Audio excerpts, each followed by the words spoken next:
വഴറ്റിയതിന് ശേഷം ഒരു സ്വല്പം കറുവാപ്പട്ട ഒരു ചെറിയ പീസ് 4 പൊടിച്ച് ഞാൻ അതിൻ്റെ അകത്ത് ചേർക്കുന്നു.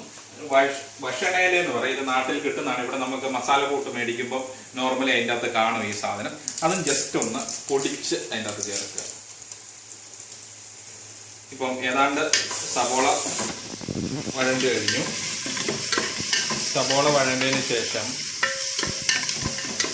നമ്മൾ ആദ്യമേ മഞ്ഞൾപ്പൊടി ഒരു ചെറിയ ടീസ്പൂൺ മഞ്ഞൾപ്പൊടി ഇട്ടു. അതിനുശേഷം മല്ലിപ്പൊടി മാക്സിമം 2 ടീസ്പൂൺ. എനിക്ക് അളവ് അറിയാവുന്നതുകൊണ്ട് ഞാൻ കുടഞ്ഞിടുന്നു. Maximum 2 teaspoon.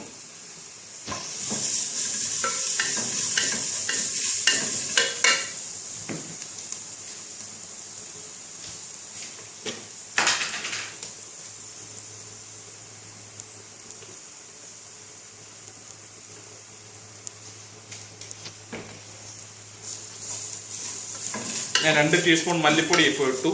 സ്വല്പം മഞ്ഞൾപ്പൊടി ഇട്ടു. അതിനുശേഷം കുരുമുളക് പൊടി ഒരു 1/2 ടീസ്പൂൺ. കുരുമുളക് പൊടി ഒരു 1/2 ടീസ്പൂൺ. കുരുമുളക് പൊടി 1/2 ടീസ്പൂൺ അതും ഞാൻ ഇട്ടു.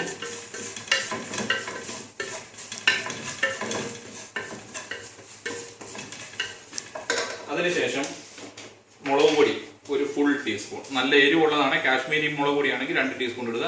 ഇത് കാശ്മീരി അല്ല, നല്ല എരിവുള്ള മുളക് പൊടി. അത് ഞാൻ 1 ടീസ്പൂൺ എരിവുള്ള മുളക് പൊടി.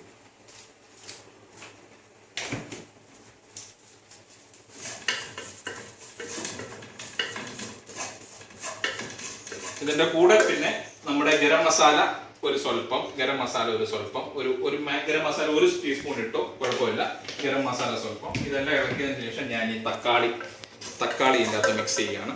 തക്കാളിയും കരിയാപ്പിലയും ഏത്തക്കായും ഞാൻ ഇതിൻ്റെ അകത്ത് ഇപ്പം മിക്സ് ചെയ്യും.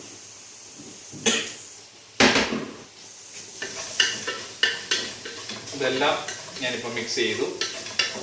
ഇതിൻ്റെ അകത്ത് കാണാമെങ്കിൽ ഇതിൻ്റെ അകത്ത് കാണാം നല്ല ബ്രൗൺ കളറായിട്ടുണ്ട്. മസാലയും എല്ലാം നല്ല ബ്രൗൺ കളറായിട്ടുണ്ട്.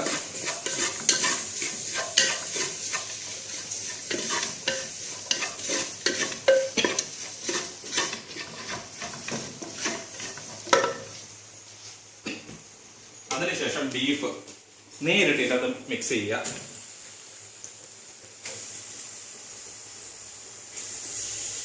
ഇത് ആക്ച്വലി നാടൻ ബീഫാണ്. ഇവിടുത്തെ ആസ്ട്രേലിയൻ ബീഫ് അല്ല, നാടൻ ബീഫാണ്. ഇതിനകത്ത് നല്ലതായിട്ട് ഇളക്കുക.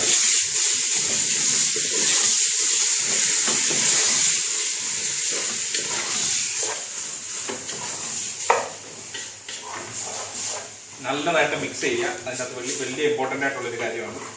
ഒരു സ്വല്പം വെള്ളം അതിൻ്റെ അകത്ത് ഒഴിച്ചു കൊടുക്കണം. കാരണം മസാല ടോട്ടലി മിക്സ് ആണ് ഇറച്ചിക്കകത്ത്.